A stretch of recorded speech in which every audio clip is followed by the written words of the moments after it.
Hello students, पिछले video में हमने अल्कोहलों के भौतिक गुण पढ़ लिए थे। इस वीडियो में हम अल्कोहलों के रासायनिक गुणों का अध्ययन करेंगे। हमने क्या किया है, अल्कोहलों के रासायनिक गुणों को 4 भागों में विभाजित कर लिया है। प्रथम भाग है, इस भाग में वे अभिक्रियाएं आती हैं जिनमें अल्कोहल के OH बंध का विदलन होता है। ऑक्सीजन और हाइड्रोजन हाइड्रोक्सिल जो ग्रुप होता है अल्कोहल का, उस हाइड्रोक्सिल ग्रुप में जो OH बंध होता है वो बंध टूट जाता है। तो ऐसी अभिक्रियाओं को हमने प्रथम भाग में रखा है, जिन अभिक्रियाओं में OH बंध का विदलन होता है। दूसरे भाग में हमने उन अभिक्रियाओं को रखा है जिसमें अल्कोहल के कार्बन और ऑक्सीजन बंध का विदलन होता है। इसको हम इस तरह से भी कह सकते हैं, जिनमें अल्कोहल के R-OH बंध का विदलन होता है। R का ही तो ये कार्बन है, एल्किल ग्रुप का ही तो ये कार्बन है, और ये हाइड्रोक्सिल ग्रुप का ऑक्सीजन है। तो इसे इस तरह से भी लिख सकते हैं, CO बंध का विदलन होता है, या ऐसी अभिक्रियाएं जिनमें अल्कोहल का OH ग्रुप निकल जाता है और कोई अन्य समूह इस R से आकर जुड़ जाता है। तो ये दूसरे भाग में ऐसी अभिक्रियाओं को रखते हैं। तीसरे भाग में ऐसी अभिक्रियाएं हैं जिनमें अल्कोहल का एल्किल समूह और हाइड्रोक्सिल समूह दोनों ही अभिक्रिया में भाग लेते हैं। तो ऐसी अभिक्रियाओं को हमने तीसरे समूह में रखा है, दोनों की सम्मिलित अभिक्रियाएं होती हैं। और चौथा वर्ग है हाइड्रोक्सी समूह के ऑक्सीजन परमाणु पर उपस्थित इलेक्ट्रॉन युग्म के कारण। एकाकी इलेक्ट्रॉन युग्म जो होते हैं ऑक्सीजन परमाणु पर, अल्कोहल के ऑक्सीजन पर जो एकाकी इलेक्ट्रॉन युग्म होते हैं, सिर्फ वही अभिक्रिया में भाग लेते हैं, बाकी अल्कोहल का अणु भाग नहीं लेता। उन्हीं के द्वारा अभिक्रिया प्रदर्शित की जाती है। तो उस अभिक्रिया को हमने इस भाग में रख दिया है, चौथे भाग में। तो सबसे पहले हम प्रथम भाग का अध्ययन करते हैं। वो क्या है, जिनमें OH बंध का विदलन होता है। तो यहाँ सीधी सी बात ये है समझने वाली कि अल्कोहल में से प्रोटॉन बाहर निकल रहा है, यानी कि H+ बाहर निकल रहा है। इसका मतलब अल्कोहल की प्रकृति कैसी है? ऐसी अभिक्रियाओं में अल्कोहल की प्रकृति अम्लीय है। मतलब जिन अभिक्रियाओं में अल्कोहल से H+ बाहर निकलता है, उन अभिक्रियाओं में अल्कोहल कैसी प्रकृति प्रदर्शित करता है? अम्लीय प्रकृति प्रदर्शित करता है। अभिक्रियाएं, जैसे मैं आपको एक बार अभिक्रियाएं दिखा देता हूं।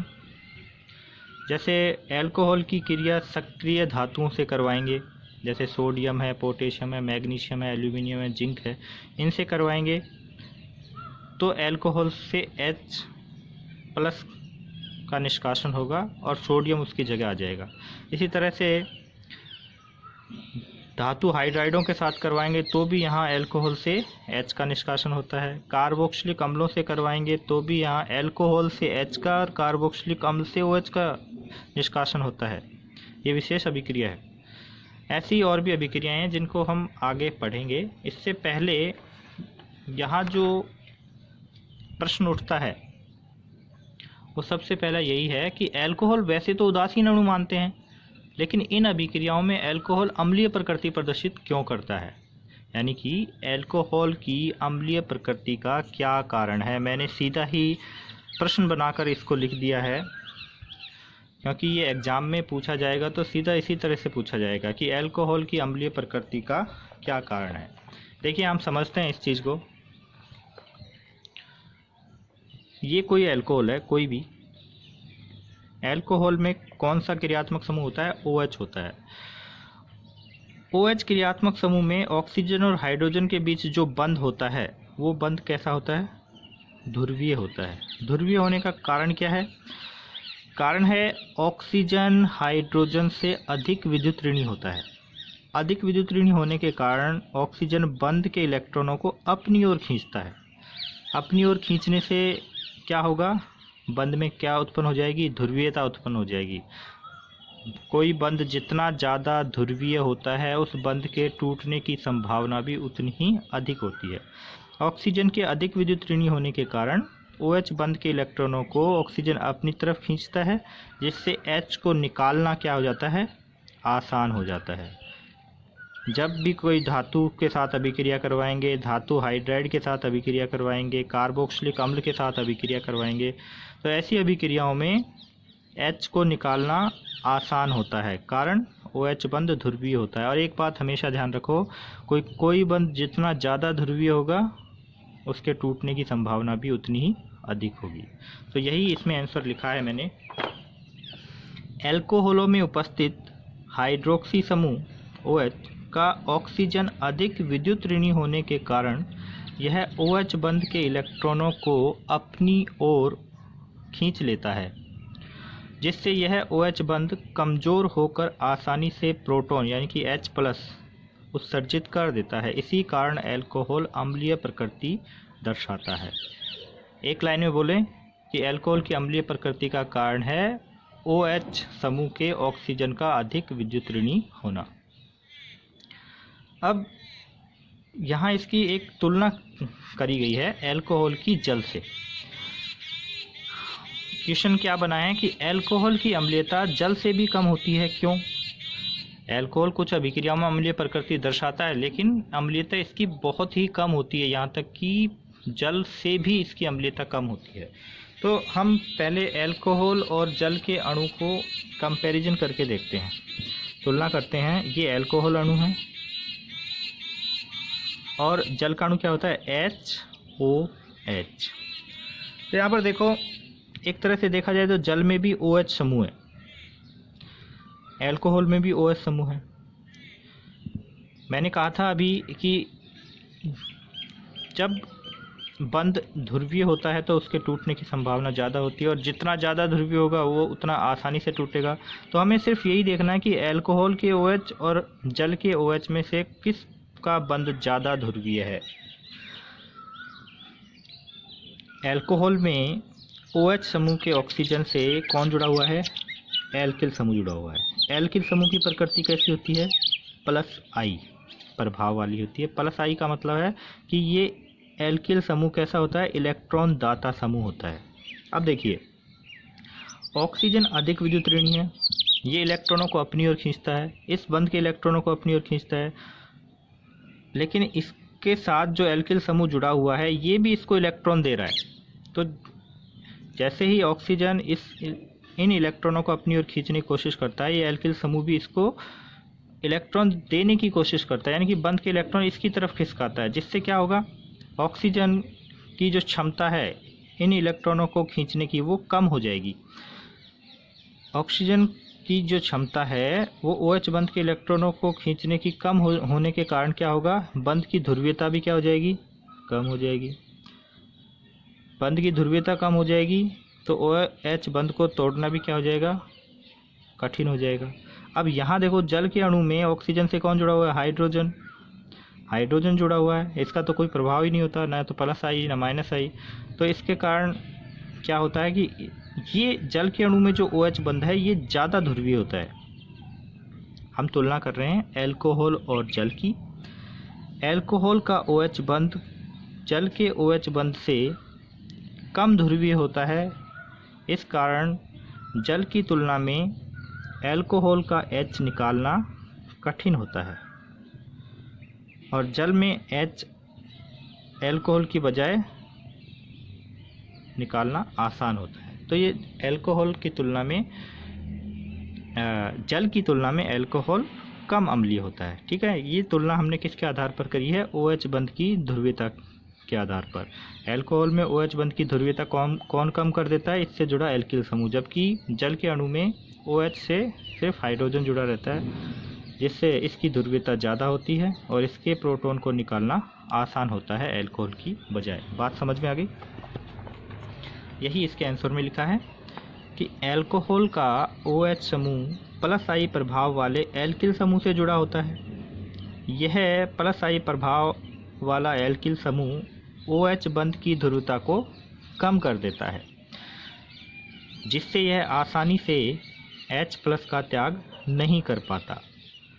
इसकी वजह से इसका त्याग आसानी से नहीं कर पाता। जबकि जल में एल्किल समूह नहीं होता, यही कारण है कि अल्कोहल की अम्लीयता जल से भी कम होती है। ठीक है, यहाँ से 2 क्वेश्चन बनते थे। इसके बाद एक क्वेश्चन क्रम से लेकर बनता है कि कौन अल्कोहल ज़्यादा ध्रुवीय होगा, अम्लीय होगा, कौन अल्कोहल कम अम्लीय होगा। आपको 2 या 3 एग्जाम्पल अल्कोहल के मिलेंगे और आपसे पूछा जाएगा कि इनके अम्लीयता के बढ़ते क्रम में लिखिए, इनको अम्लीयता के घटते क्रम में लिखिए, कैसे भी पूछा जा सकता है। तो इसका आधार भी यही है। आपको 2-3 तरह के अल्कोहल दे दिए और आपसे पूछा कौन ज़्यादा अम्लीय है, कौन कम अम्लीय है, तो उसका आधार भी यही है, OH बंध की ध्रुवीयता। देखो, मैंने 3 तरह के समावयवी अल्कोहल लिए। सबसे पहला लिया मैंने प्राथमिक अल्कोहल। प्राथमिक अल्कोहल के उदाहरण के रूप में मैंने लिया N-ब्यूटिल अल्कोहल। ठीक है। दूसरा मैंने लिया द्वितीयक ब्यूटिल अल्कोहल।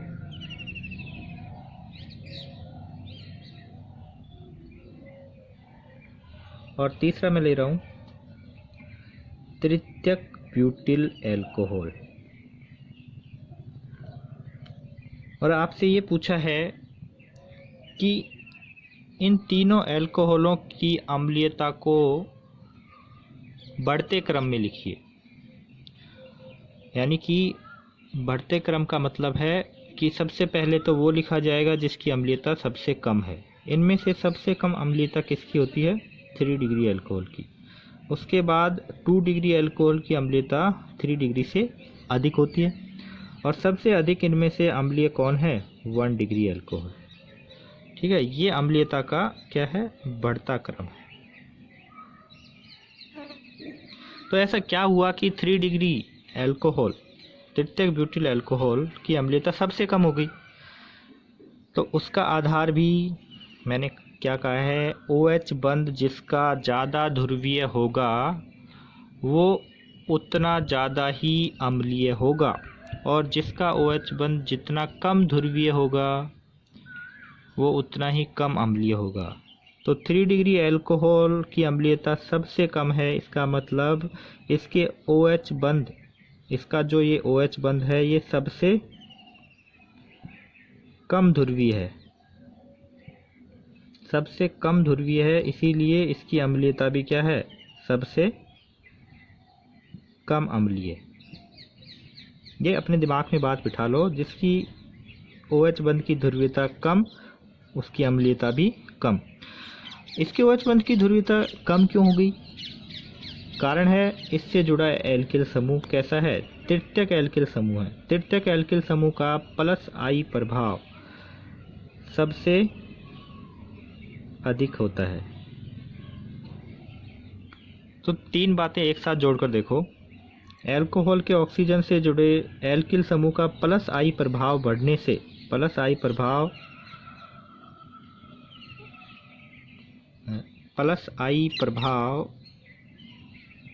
बढ़ने से ध्रुवीयता क्या हो जाती है? कम हो जाती है। +I प्रभाव बढ़ने से ध्रुवीयता कम हो जाती है, और ध्रुवीयता कम होने से अम्लीयता कम हो जाती है। ठीक है, समझ गए ना बात को? अब इसकी तुलना करते हैं इसके साथ।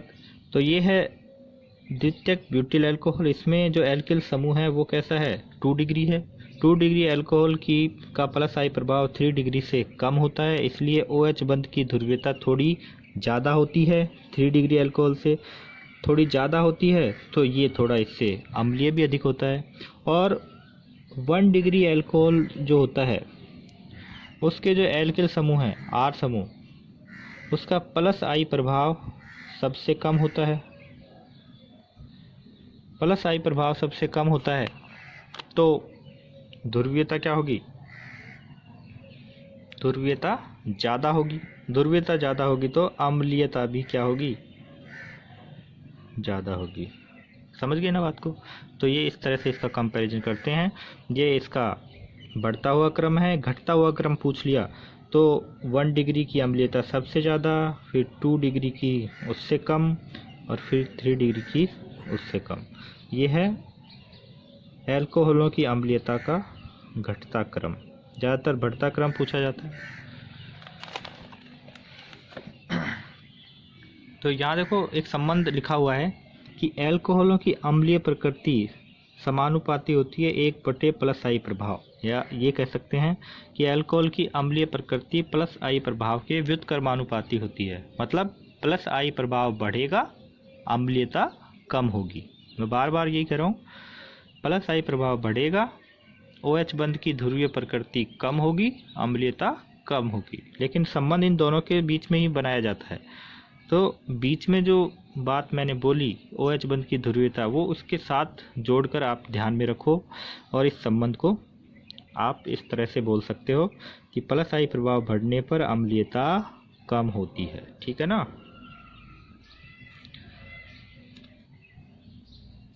निम्नतर एल्कोहल उच्चतर एल्कोहलों से ज़्यादा अम्लीय होते हैं। कारण वही है कि उच्चतर एल्कोहल यानी कि कार्बन की संख्या बढ़ने पर +i प्रभाव बढ़ता है। अभी ये सीधी श्रृंखला वाले एल्कोहल है, इनमें कार्बन की संख्या बढ़ने पर +i प्रभाव बढ़ता है, +i प्रभाव बढ़ने से अम्लीयता कम होती है। तो जब इस तरह के 4 उदाहरण दे दिए और अम्लीयता का घटता क्रम पूछा है, तो सबसे ज़्यादा अम्लीय इसमें कौन होगा? जिसके कार्बन सबसे कम है।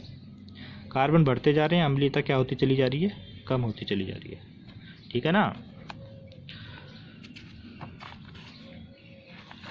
अब बात करते हैं एल्कोहल की अम्लीय प्रकृति को प्रदर्शित करने वाली कुछ अभिक्रियाएं निम्न प्रकार हैं। ये भी क्वेश्चन पूछा जाता है कि एल्कोहल की अम्लीय प्रकृति को प्रदर्शित करने वाली कोई एक अभिक्रिया दीजिए या फिर 2 अभिक्रिया दीजिए। तो आप इनमें से 5 अभिक्रियाएं हैं, कोई सी भी अभिक्रिया आप दे सकते हो। सीधी सीधी अभिक्रियाएं हैं। सब में एक ही बात का ध्यान रखना है कि एल्कोहल से H का निष्कासन करना है और दूसरा समूह H की जगह आकर जुड़ेगा। तो यहाँ देखो, 2 अणु मेथनॉल के लिए सक्रिय धातु के सोडियम के साथ अभिक्रिया करवाई, तो H की जगह कौन आकर जुड़ गया? सोडियम आकर जुड़ गया। क्या बना? सोडियम मेथोक्साइड। अब ये धातु हाइड्राइड है। धातु हाइड्राइड का अपघटन कैसे होता है? Na प्लस में होता है और H माइनस में होता है। तो यहाँ से जब H प्लस में जाएगा तो प्लस वाला ही आकर जुड़ता है, तो वही सोडियम मेथोक्साइड का निर्माण हुआ और हाइड्रोजन गैस बनी। हाइड्रोजन गैस कैसे बनी? कि एल्कोहल का H और सोडियम हाइड्राइड का H आपस में जुड़ गया और H2 गैस बनी। ठीक है, यह है एस्टरीकरण अभिक्रिया। इसको तो हम बार बार पढ़ते हैं। इसमें क्या होता है? एल्कोहल सांद्र सल्फ्यूरिक अम्ल तथा शुष्क एशियल गैस की उपस्थिति में कार्बोक्सिलिक अम्ल से क्रिया कर एस्टर बनाते हैं। तो यहाँ ये एथेनॉल है, यानी कि एल्कोहल है। एल्कोहल से H निकलता है, कार्बोक्सिलिक अम्ल से OH निकलता है। ये कार्बन डायरेक्ट आकर इस ऑक्सीजन से जुड़ जाता है। तो क्या बना? एस्टर बना और जल का अणु पृथक हो गया। इसमें एक क्रम है और जैसे पहले भी पढ़ चुके हैं हम, जैसे जैसे कार्बोक्सिलिक अम्ल तथा एल्कोहल में एल्किल समूह का आकार बढ़ता है, एस्टरीकरण अभिक्रिया की दर कम होती जाती है। कार्बोक्सिलिक अम्ल में भी ये बात आई थी। एस्टरीकरण अभिक्रिया जब हमने पढ़ी थी या फिर आगे पढ़ेंगे, आपने नोट्स में लिखी थी, 12th के चैप्टर में भी आएगी ये।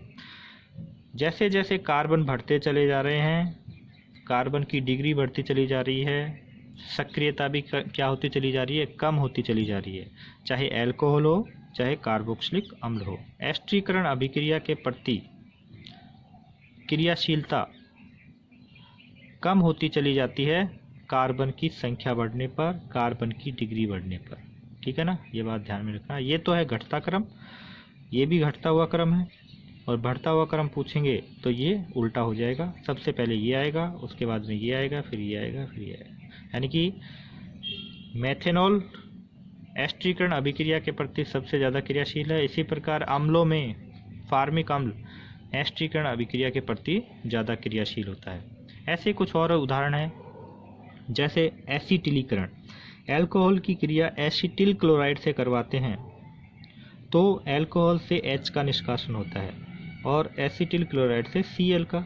ये RO इस कार्बन से आकर जुड़ जाता है, एस्टर बनता है। और HCl गैस बाई प्रोडक्ट के रूप में अलग होती है। इस अभिक्रिया में हम पिरीडीन का उपयोग करते हैं, क्षार का उपयोग करते हैं। ऐसे ही एसिटिक एनहाइड्राइड की अभिक्रिया करवाते हैं। एल्कोहल से H का निष्कासन हुआ, एसिटिक एनहाइड्राइड से CH3COO- ग्रुप का निष्कासन हुआ, तो क्या बना एसिटिक, ये तो क्या बन गया CH3COOH एसिटिक अम्ल, और जो बच गया वो आपस में जुड़ जाते हैं ROCOCH3 ROCOCH3, ये क्या बन गया एस्टर बन गया। इसमें एक नोट है और वो क्या है कि एल्कोहलों का एसिटिलीकरण पिरीडीन और डाईमेथिल एनिलीन जैसे क्षारों की उपस्थिति में कराया जाता है। क्यों? क्योंकि ये जो क्षार हैं अभिक्रिया में बनने वाले अम्ल से क्रिया कर उसे हटा देते हैं और अभिक्रिया अग्र दिशा में चलती रहती है। ये देखो, ये अभिक्रिया में हमने पिरीडीन का यूज इसलिए किया है कि बाई प्रोडक्ट के रूप में जो ये अम्ल बना यहाँ पर और यहाँ पर, ये अम्ल क्या करता है, अगर इसको हटाया नहीं तो ये वापस इस एस्टर से अभिक्रिया करके अभिकारक फिर से बनाना शुरू कर देगा और हमें जो उत्पाद है वो प्राप्त नहीं हो पाएगा ज़्यादा मात्रा में। तो ज़्यादा मात्रा में या पूर्ण मात्रा में उत्पाद प्राप्त करने के लिए इस HCl को हटाना ज़रूरी है, या फिर कह सकते हैं कि HCl को उदासीन करना ज़रूरी है, और वो उदासीन किससे होगा, क्षार के द्वारा ही होगा। ठीक है। प्रथम भाग की आखिरी अभिक्रिया है, प्रथम भाग कौन सा, जिसमें OH बंध का विदलन होता है, वो है ग्रिग्नार्ड अभिकर्मक के साथ क्रिया। एल्कोहल में सक्रिय हाइड्रोजन परमाणु उपस्थित होता है। यह ग्रिग्नार्ड अभिकर्मक से क्रिया करके एल्केन बनाते हैं। आप जानते हो कि ग्रिग्नार्ड अभिकर्मक में विदलन कैसे होता है, CH3- में टूटता है, MgBr+ में टूटता है। यहाँ एल्कोहल से H+ में बाहर निकला तो O किस में बचा, माइनस में।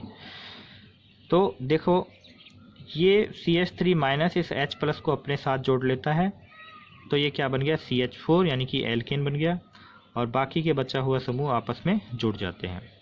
C2H5 या CH3CH2 या C2H5 बोल सकते हैं। O के साथ कौन जुड़ गया, MgBr। ठीक है। तो ये थी प्रथम भाग की अभिक्रियाएं जिनमें अल्कोहल अम्लीय प्रकृति प्रदर्शित करता है, अल्कोहल से प्रोटॉन का निष्कासन होता है। अगले वीडियो में हम पढ़ेंगे अल्कोहल में CO बंध के विदलन के कारण अभिक्रियाएं।